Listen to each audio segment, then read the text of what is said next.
la predicación de la palabra de Dios. Y el tema de hoy le quise titular Un rey no esperado, que en sus Biblias viene entrada triunfal en Jerusalén. Ni es entrada ni es triunfal, ¿vale? Entonces vamos a ver por qué no es entrada y por qué no es triunfal. Y vámonos por favor a Mateo 21 del 1 al 11, pero para esto les pido de favor que hagamos una oración, que le pidamos al autor de lo que vamos a estudiar su bendición. Padre eterno, Dios grande, Dios poderoso, en tus manos encomendamos este tiempo. Señor, que tu Espíritu Santo nos diga qué trataste de inspirar a Mateo para que nosotros lo podamos aprender, lo podamos meditar y llevar a cabo. En el nombre de tu Hijo Jesús te lo pedimos. Amén. Amén. Muy bien, vámonos a Mateo, que aquí lo tengo para leerlo todo. Mateo 21 del 1 al 11, en la versión Reina Valera 1960.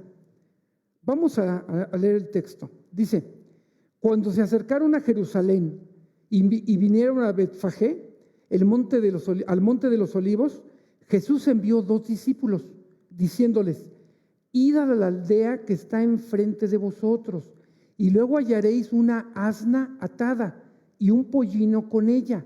Desatadla y traédmelos. Y si alguien os dijere algo, decid: el Señor los necesita, y luego los enviará.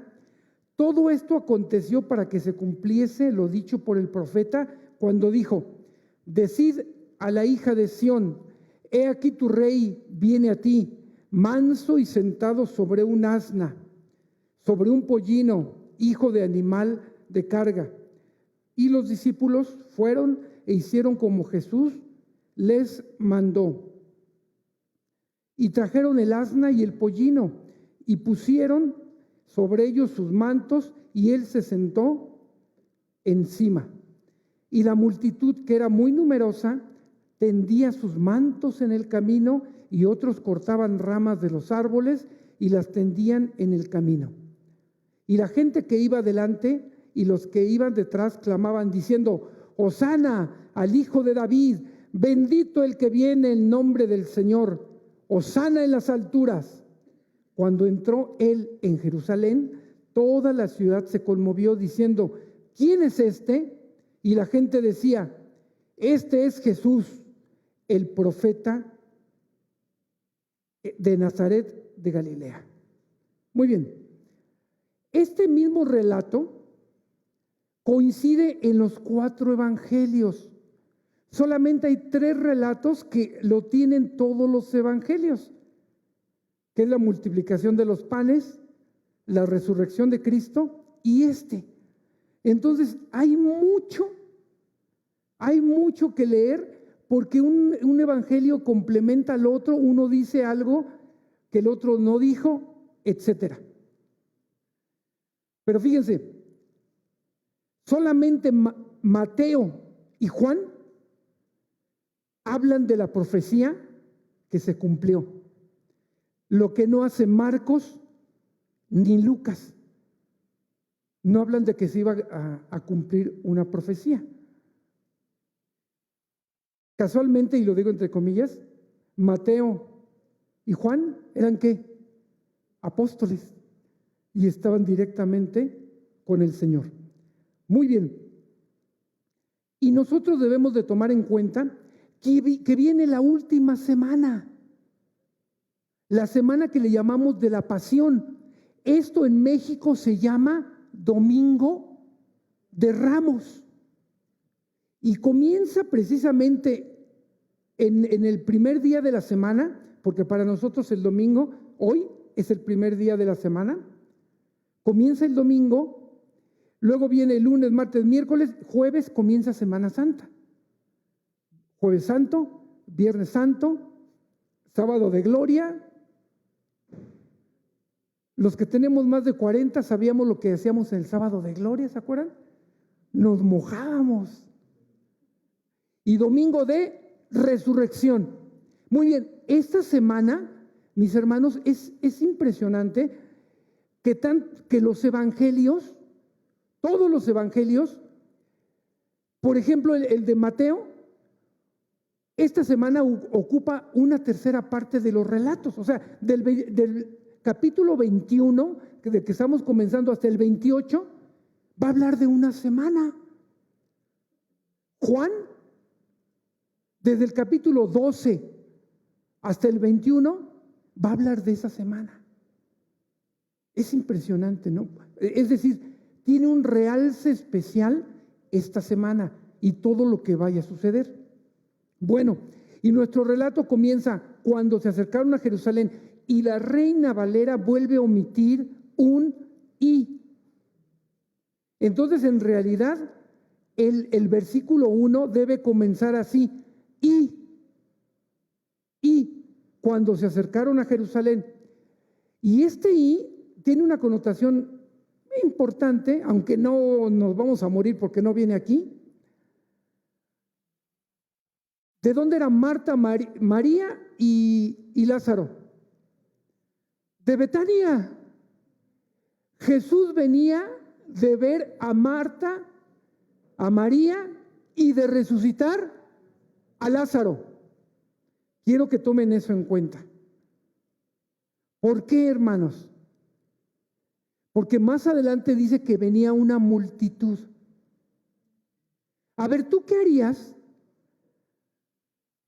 si escucharas: oye, se murió fulano de tal, pero ¿sabes qué? No estaba muerto, ni andaba de parranda,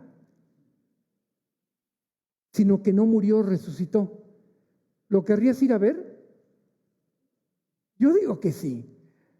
Ahí estaría todos en vivo, en Face, diciendo: miren, no, el que estaba muerto lo sacaron de la tumba y está vivo. A ver. Ahí va Lázaro, tómale bien la foto.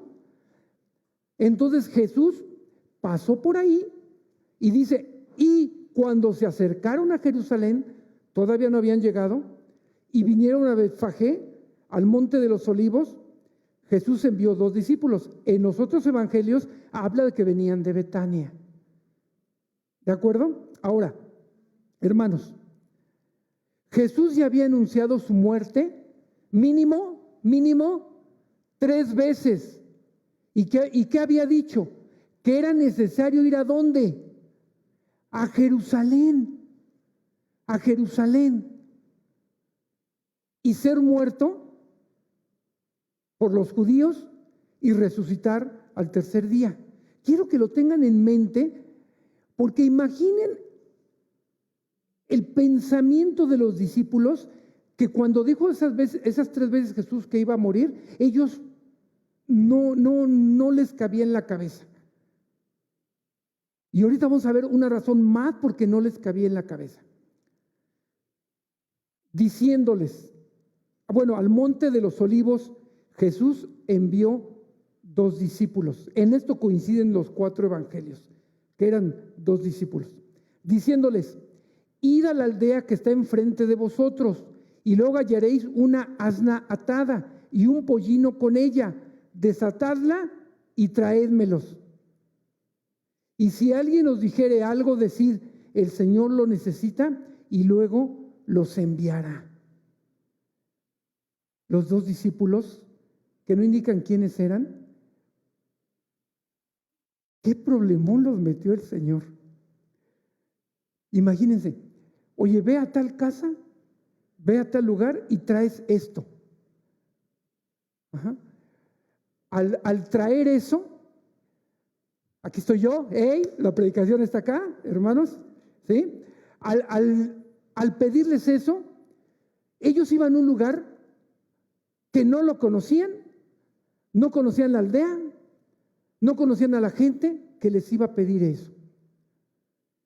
Me voy a saltar del versículo 6 al versículo 7. Dice: y los discípulos fueron e hicieron como Jesús les mandó. ¡Bravo! Por primera vez los discípulos hicieron lo que Jesús les dijo. ¡Bravo! Dice: y trajeron el asna y el pollino, y pusieron sobre ellos sus mantos, y él se sentó encima. Solamente Mateo habla de 2 animales. Aquí está hablando de la mamá, el asna, y pollino. ¿Qué es un pollino? Es la cría del asna. Ese es un pollino. Y este pollino tenía la característica de que nadie se había sentado, nadie se había montado sobre el pollino. Y los discípulos fueron y obedecieron.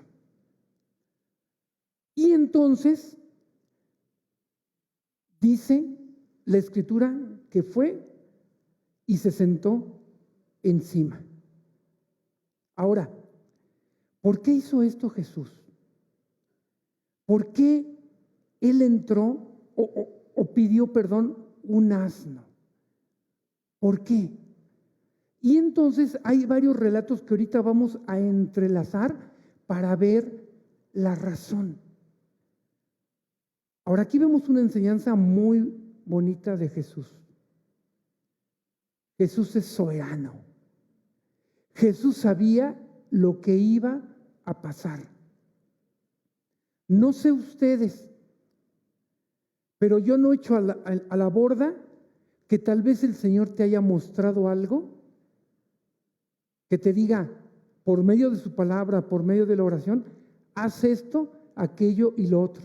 Y tú dices, Señor, ¿qué me estás pidiendo? No, yo no voy a hacer eso. ¿Me estás pidiendo algo extraño?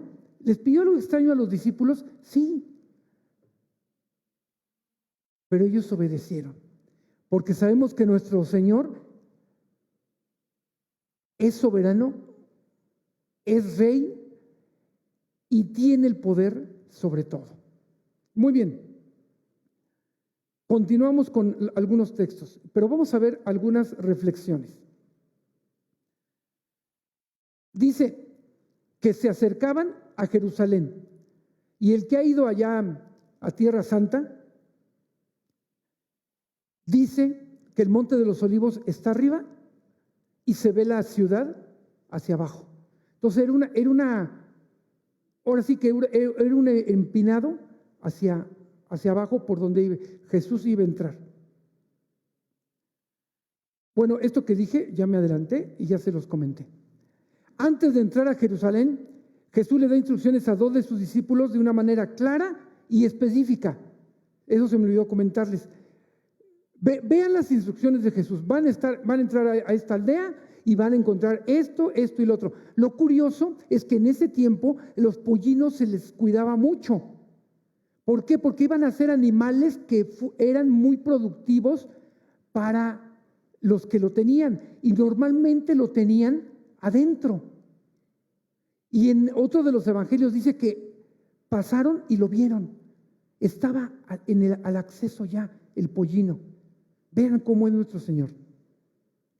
Esto también ya lo comenté, pero vamos a tener unas reflexiones.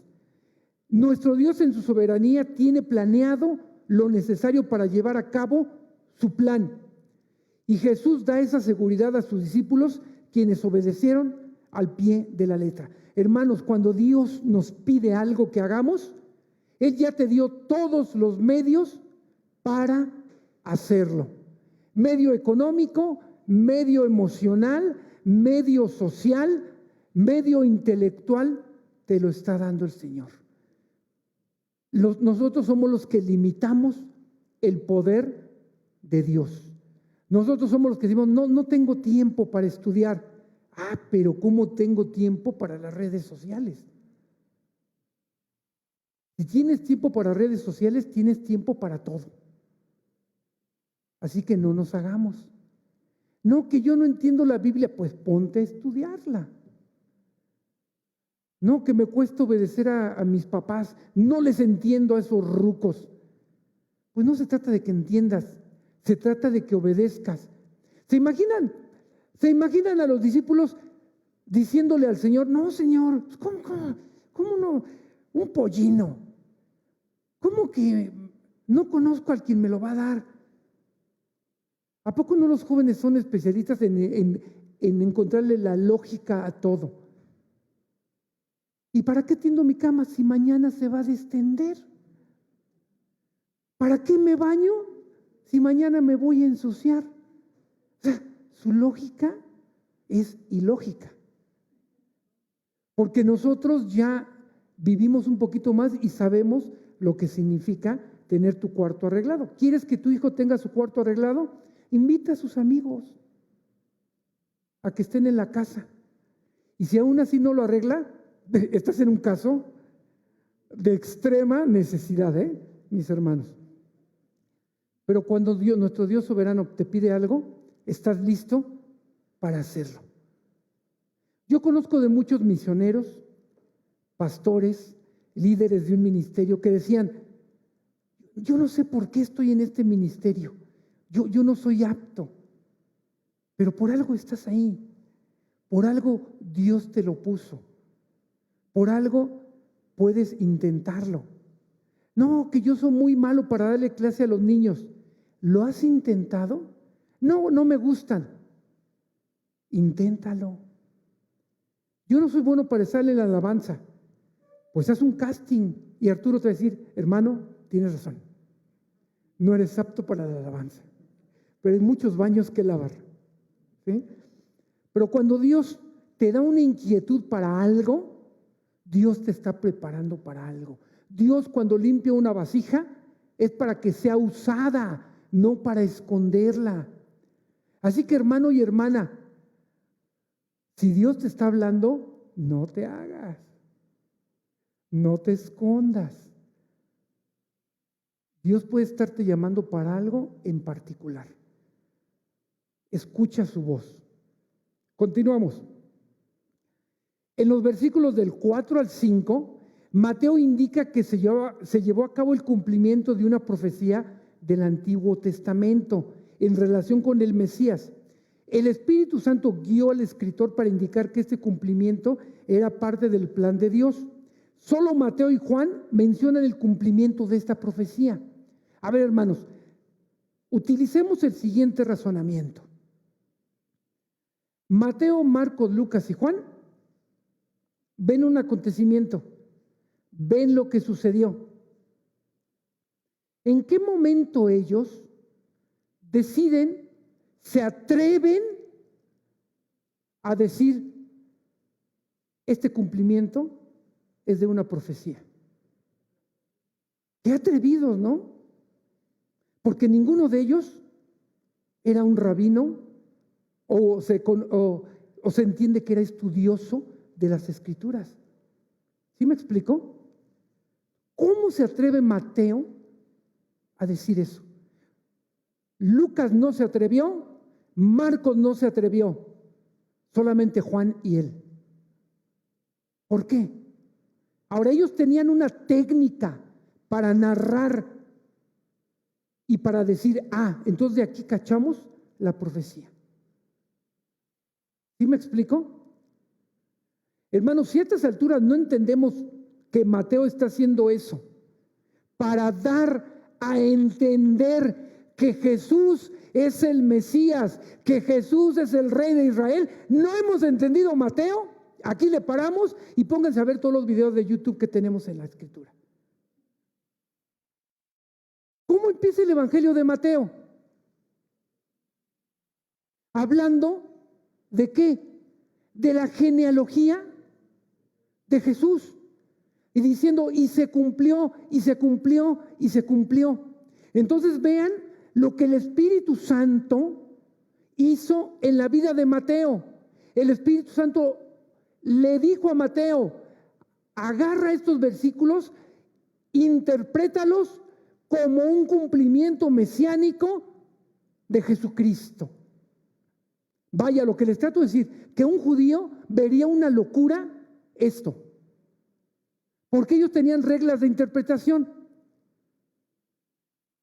¿Qué acaso no dijeron ellos que de Galilea no había ningún profeta? ¿Y no dijeron de Belén? ¿El Mesías iba a nacer de Belén? O sea, tenían una mala interpretación. Y actualmente se da. Actualmente interpretan Isaías 53 diciendo que no es una persona, que es la nación judía. Isaías 53.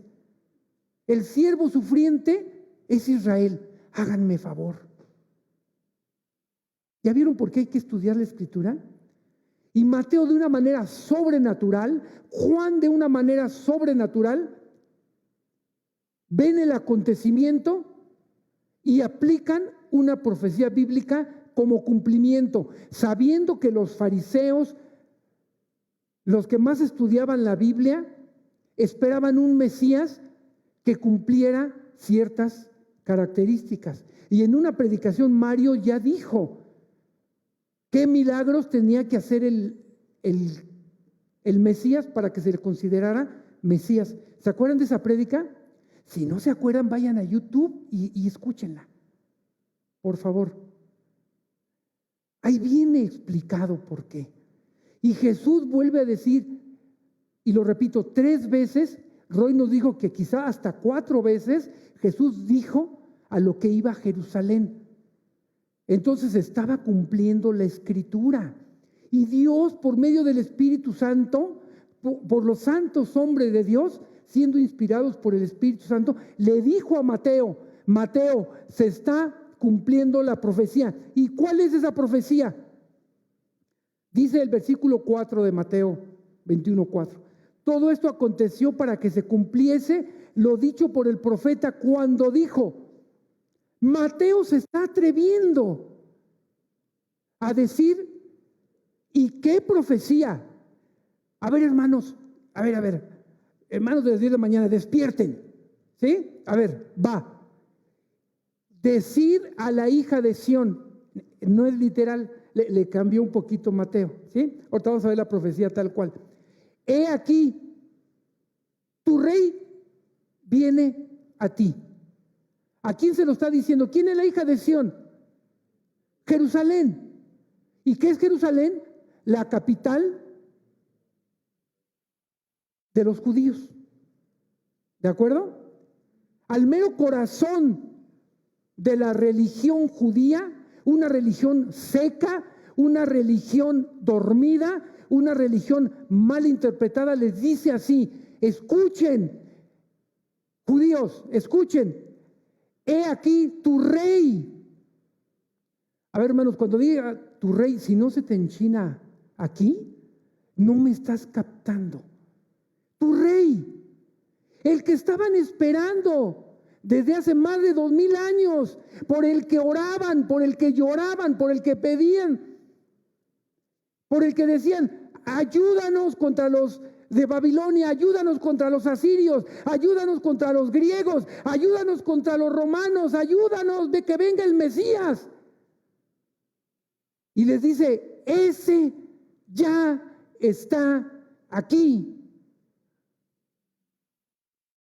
Y de 2 maneras se los dice. Lo digo yo, Mateo, y lo dice la profecía.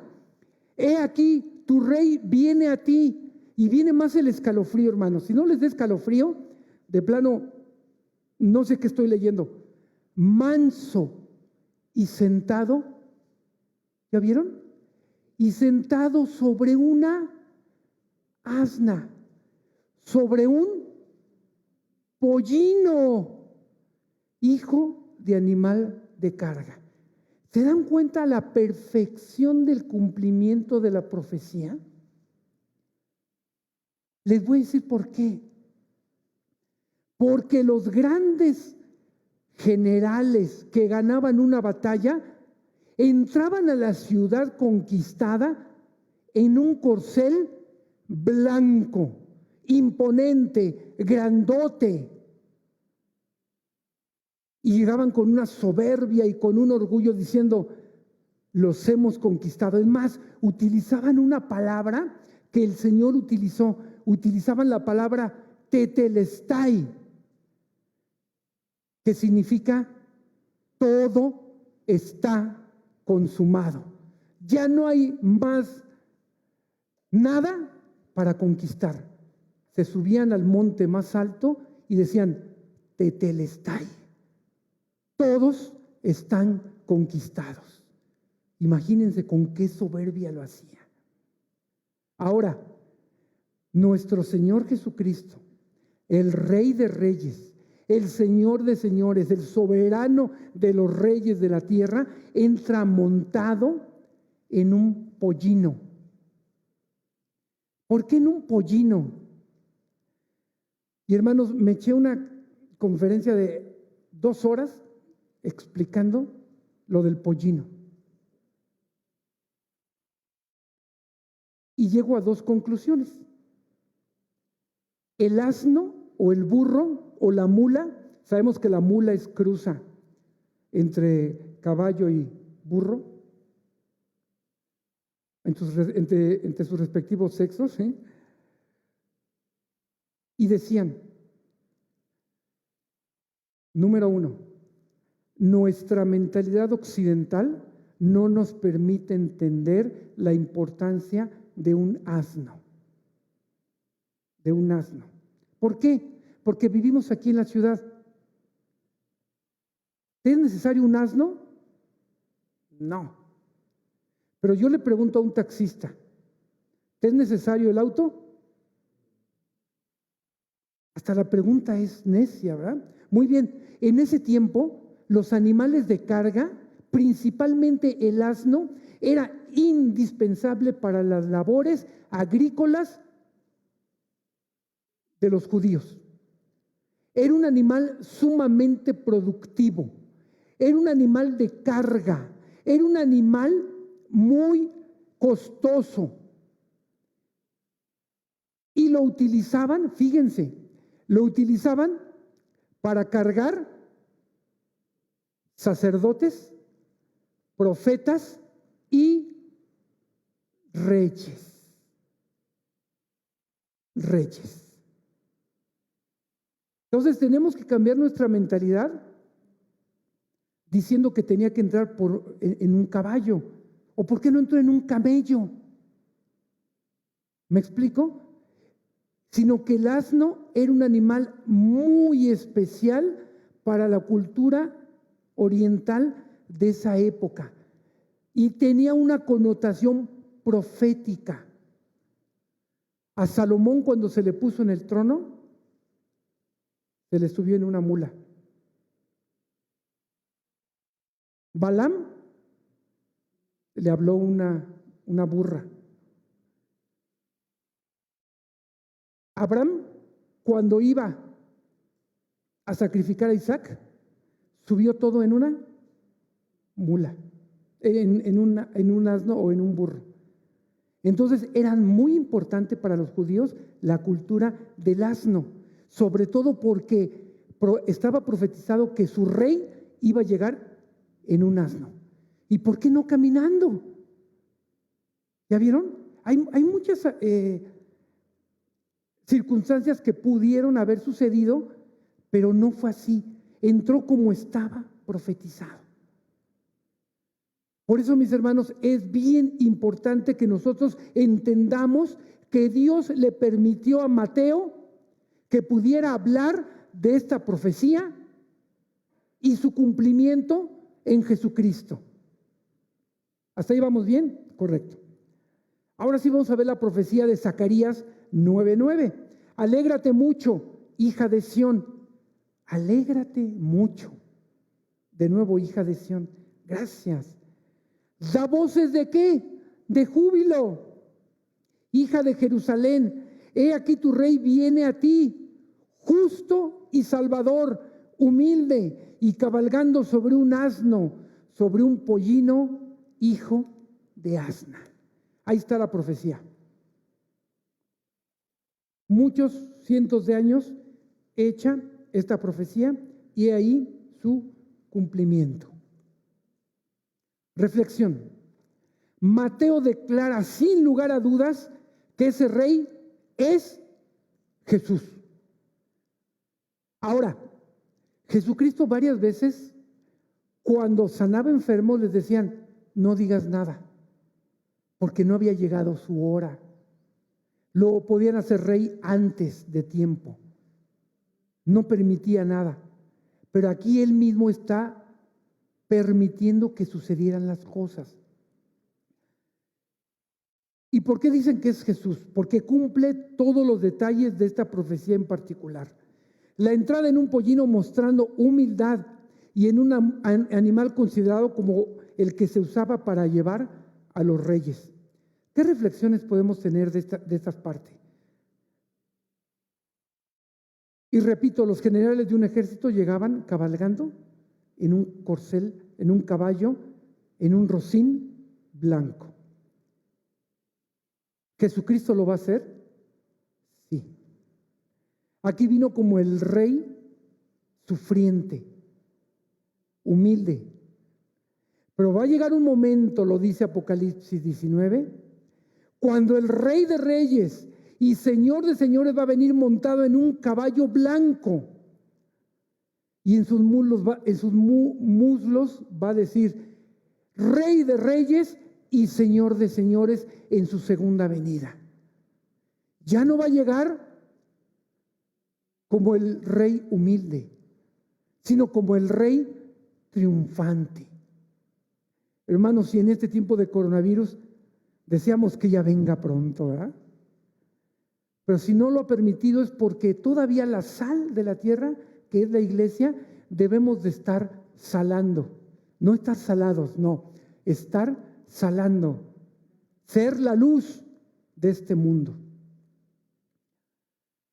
¿Y qué tipo de rey nos hablan aquí los textos? Un rey manso, justo y salvador. ¿Se acuerdan que dice Mateo 1:21? Dice, Él salvará a su pueblo de sus pecados.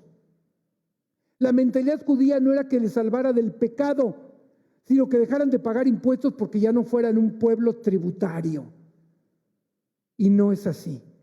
Y además, humilde, montado en un animal de carga, pero en un animal importante culturalmente hablando. Jesús se da a conocer como el rey prometido a Israel, descendiente del linaje de David. A ver, hermanos, reflexionemos. Jesús ya había dicho que se iba a morir, lo vuelvo a repetir. ¿Sus discípulos lo habían captado? Dice la Escritura que no, ¿no? Luego entonces les dice, vámonos a Jerusalén. Y van bajando a Jerusalén y pasa algo. ¿Qué pasa? Y la multitud, que era numerosa, versículos 8 y 9, y la multitud que era muy, muy numerosa, tendía sus mantos en el camino, y otros cortaban ramas de los árboles y los tendían en el camino. Y la gente que iba adelante y la que iba detrás aclamaba diciendo, Hosana al Hijo de David, bendito el que viene en el nombre del Señor, Hosana en las alturas. Wow. Entonces van caminando los discípulos con ellos. Ahora, no era una caravana exclusivamente de ellos. No, muchos iban a Jerusalén a las fiestas de la Pascua. Número 1. Número 2, se dice que la mayoría eran galileos. ¿Por qué? Porque Jesús hizo muchas cosas, muchos milagros. ¿Dónde? En Galilea, en Capernaum, por allá por el norte. Y Jesús entraba a Jerusalén con cierta reputación, aunado a que querían ver a quién, a Lázaro. Y se hizo una gran multitud. Se dice que en esas fiestas aproximadamente iban 2 millones de personas. Los que vivimos en la capital de Querétaro, en Corregidora, en San Juan del Río y en el Marqués, juntos, más o menos. Entonces, ¿habría gran algarabía? Sí. Ahora, mis hermanos, yo no sé si ustedes han tenido la experiencia de ir a una marcha. Y espero que no sea una marcha con muchos colores. ¿Sí han tenido esa experiencia? No. Bueno, más sencillo. ¿Han ido a un partido de fútbol? Más sencillo. ¿Han ido a una función de lucha libre? Bueno, ¿han ido a ver a sus hijos jugar fútbol, canicas o algo? ¿Tampoco? Bueno, ya no les puedo decir otra cosa. Bueno, la algarabía, la emoción es bien grande. Es bien grande. Y ahí estás, ¡hey! El pueblo unido jamás será vencido. Y te llega y dices, sí, vamos a hacerlo. Imagínense, las personas, dice aquí que gritaban, aclamaban. Esta palabra aclamaban es que estaban temblando de emoción. Y aquí voy a hacer una crítica severa a las iglesias cristianas. Ahí les va. En nuestra alabanza, ¿aclamamos así? A veces sí, a veces no, y hay iglesias que así lo hacen. ¿Cuál es la crítica? ¿Cuál es la crítica? Que así como se aclama cantando, aclama obedeciendo, aclama ofrendando, aclama orando. Aclama y dile a tus papás, sí, papá, te voy a ayudar. Sí, mamá, vive el hijo de David. Así. ¿Dónde queda la hipocresía de los cristianos? Dice, los cristianos ya no dicen mentiras, las cantan. ¿Me explico? Ahí es una crítica a la iglesia cristiana. Porque vamos a ver más adelante que gritaban Hosana al hijo de David y una semana después le decían crucifícale, crucifícale. Qué incongruencia, ¿verdad? Es como cuando nosotros salimos de la prédica, salimos volando. Ay, sí, no, estuvo buenísima, los cantos, todo. Salimos y en el primer cruce en el carro se nos atraviesa un chilango. Saludos chilangos, pero ya aprendan a manejar. No, los chilangos manejan muy bien, ¿eh? Llevan 30 centímetros y van re bien. Aquí los de provincia sí no sabemos manejar muy bien. La verdad. Ok, se te atraviesa un chilango, porque saben atravesarse, saben entrar, saben salir. Y todo lo que escuchamos aquí, miren, se vino al traste. Eres un menso. Menso es lo más bajito. Un fulano, un tal por cual. Pero ¿qué es lo peor de todo? ¿Quién va atrás? ¿Quién va a un lado? Tus hijos te están viendo. Y yo lo digo por mí, porque mis hijos que ahora manejan, dije, ¿de dónde aprendieron eso? Ay, de mí, ¿verdad? Tristemente soy culpable. Pero hermanos, estamos en perfección. Vamos a hacer de Cristo lo que Él nos está diciendo ahora, nuestro Rey. Muy bien. Entonces gritaban. ¿Qué sentirían los discípulos? Pues se les olvidó de que 3 veces había dicho que iba a morir. ¿Me explico? O sea, si ven toda la algarabía de la gente diciendo, ahora sí vamos a ganar las elecciones, ahora sí vamos 60 puntos arriba, fácil vamos a ganar. Toda la gente está de nuestro lado.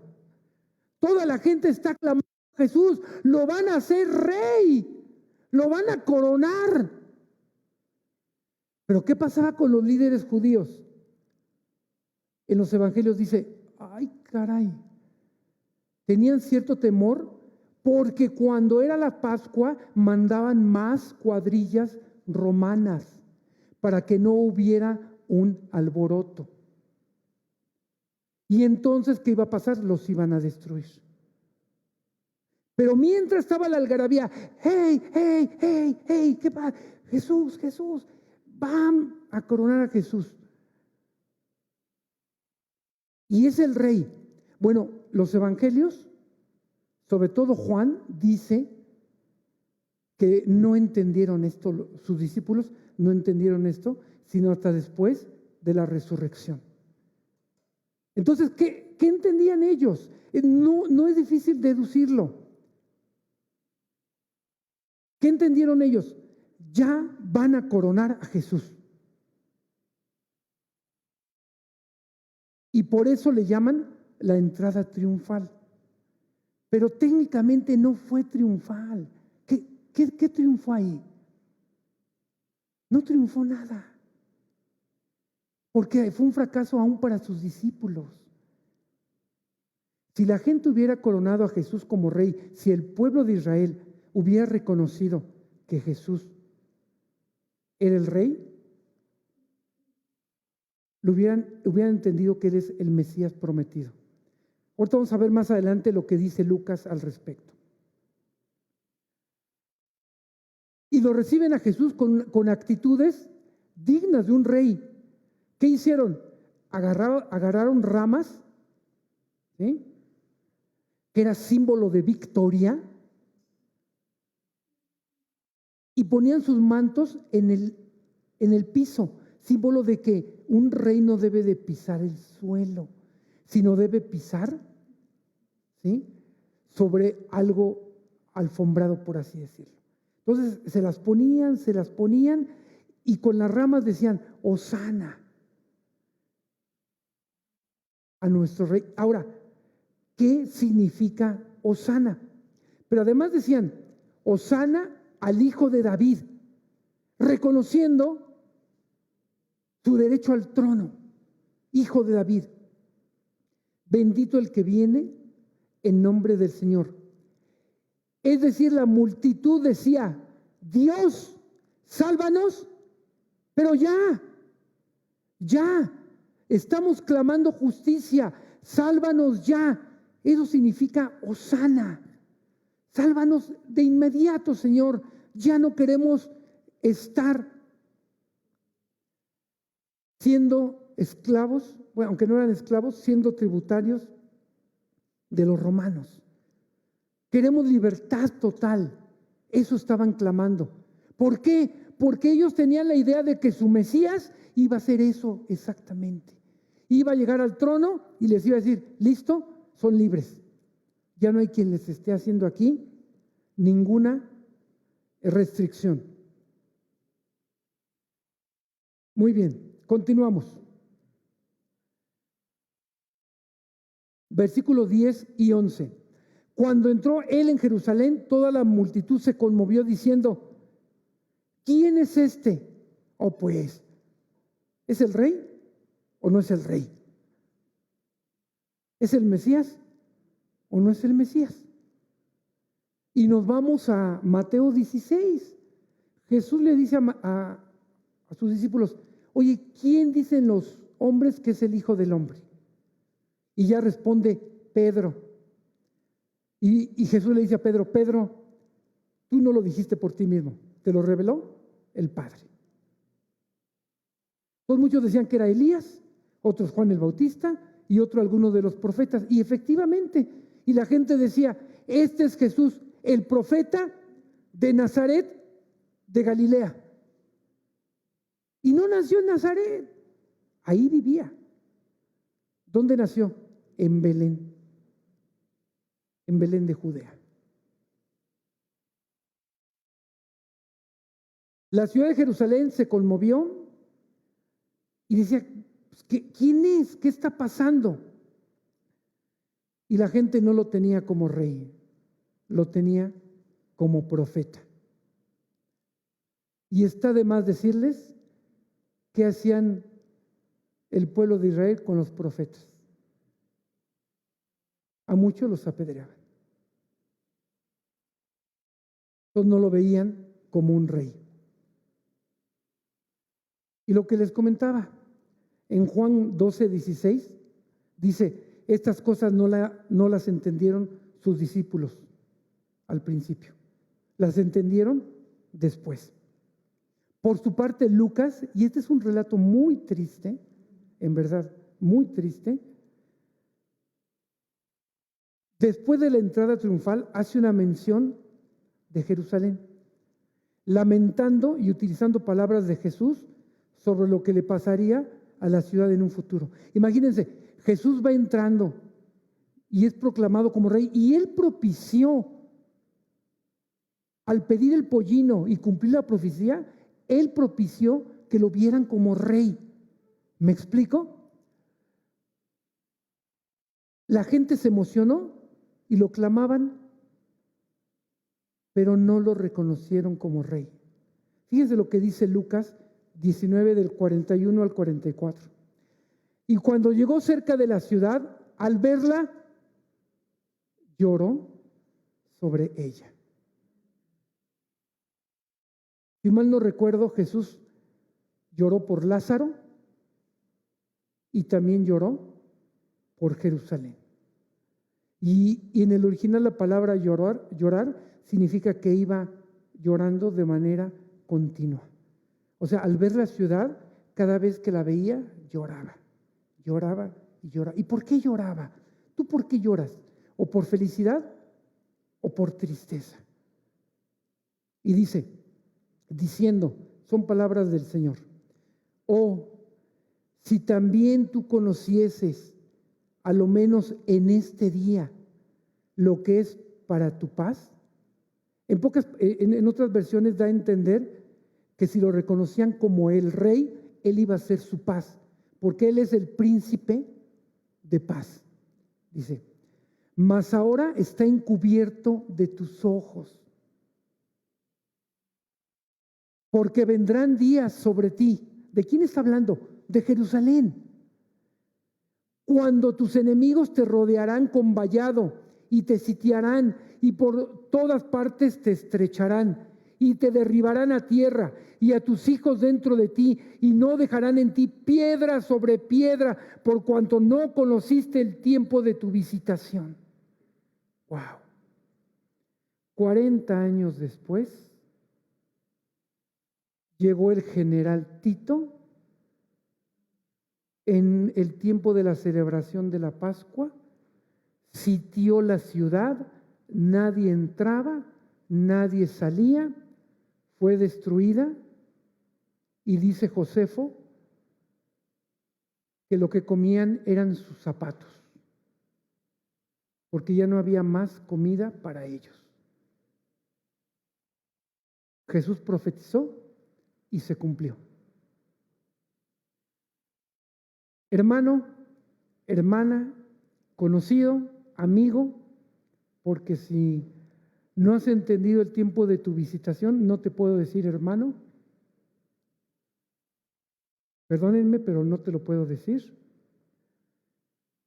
Y si no es así, estás a un paso del infierno de fuego, porque no has entendido el tiempo de tu visitación. ¿Cuál es el tiempo de tu visitación? En este momento. Porque Jesús te está diciendo que Él es rey y que quiere ser rey de tu vida. Y cuando tú a alguien le haces rey de tu vida, lo vas a obedecer y te vas a hacer esclavo, sirviente de ese rey. No vas a jugar con él. Tu vida tiene que tener cambios. ¿Vas a tener fallas? Sí, todos las tenemos. ¿Vas a tener pecados? Sí, pero no vas a ser esclavo del pecado, sino que vas a tratar de obedecer a tu rey. Que tienes vicios, que tienes pecados, que tienes pensamientos, que tienes odios, rencores, raíces de amargura, puede ser. Pero si haces a Jesús en este momento rey de tu vida, vas a entender el tiempo de tu visitación. ¿No sería muy feo que Jesús llorara por ti? Y no de felicidad, sino de que estás condenado. Eso es muy fuerte, mis hermanos, mis amigos, los que me ven por el Face. Tu visitación es hoy, en este momento. Jesús dijo, yo soy rey. Y ese rey murió por ti y por mí. La única corona que le pusieron aquí en la tierra fue una corona de espinas. Fue lacerado. Fue clavado sus manos y sus pies. ¿Así se recibe un rey? ¿Así recibes a tu Señor? ¿Así le escupes a tu rey? Solamente que no hayas entendido el tiempo de tu visitación, lo puedes hacer. Y te digo que eres más hijo del diablo que de otra cosa. Lo tengo que decir, hermanos. La Biblia habla claro, y cuando habla claro no significa que te vas a sentir bien. Te vas a sentir mal por tu pecado, por mi pecado. Pero Jesús sufrió el oprobio, sufrió la muerte de cruz por ti y por mí, y estuvo dispuesto a hacerlo. Él dijo: yo voy a la cruz por amor a ti, por amor a mí. Conclusión: Jesús se da a conocer como el Rey de Israel, como el Rey prometido, pero la gente no le reconoce, no entiende la visitación que hizo el Rey de Reyes y Señor de Señores para traerles la paz, para traerles la salvación, para traer a su vida el reposo que tanto esperaban. Y Jesús se lamenta porque no lo entendieron. Si en este momento estás sufriendo, no tienes paz por el coronavirus, no hemos entendido el tiempo de visitación. Si en este momento estamos sufriendo porque tenemos una enfermedad, no hemos entendido el tiempo de nuestra visitación. Porque no hay dinero, no hemos entendido, estamos ensimismados en nuestras problemáticas y no en aquel que suple todas nuestras necesidades y aquel que te dice,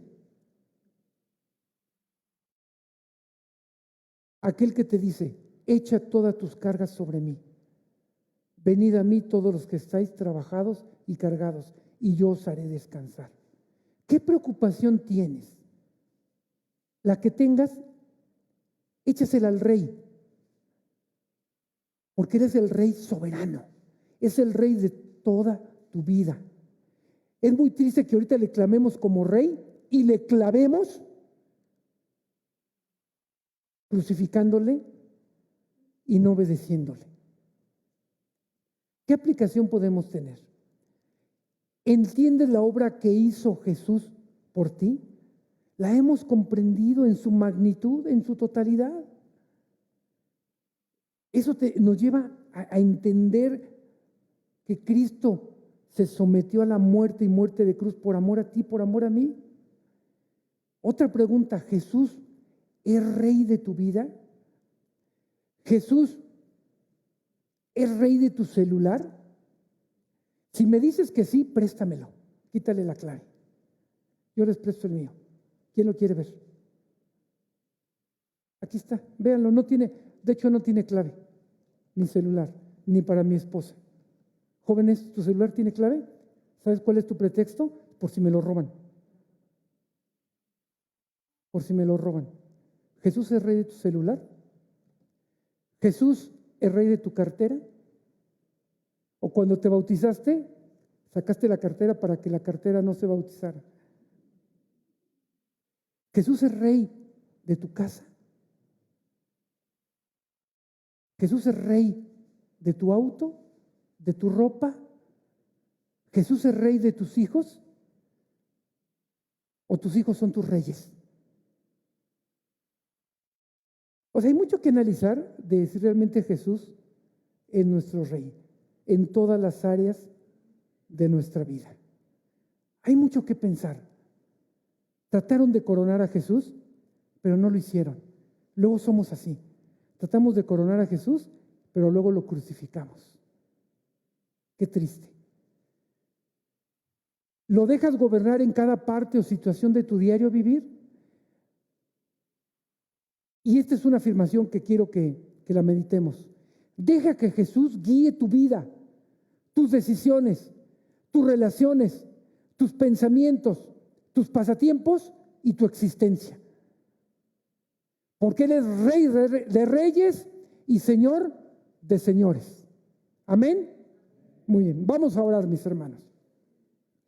Señor, te damos gracias en esta mañana que nos permites entender tu palabra, meditar en ella ponerla por obra.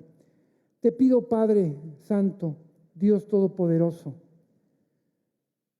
que reconozcamos a Jesús como nuestro único Rey, como nuestro único Señor. Que, Padre, al reconocer que es nuestro Salvador, lo dejemos reinar en cada área de nuestra vida, de nuestro ser, pensamiento, cuerpo, alma. Padre, y ayúdame, Señor, en esa debilidad que tengo, que no puedo dejar, no quiero dejar. Ayúdame, Señor, en esa actitud incorrecta que no trae nada bueno, para dejar que seas Rey.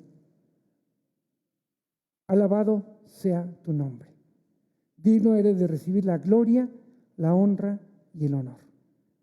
Gracias por este tiempo y llévanos con bien a nuestras casas, meditando en todo lo que tú nos has dicho. En el nombre de Jesús oramos. Amén. Muchas gracias, hermanos. Muy buenas tardes.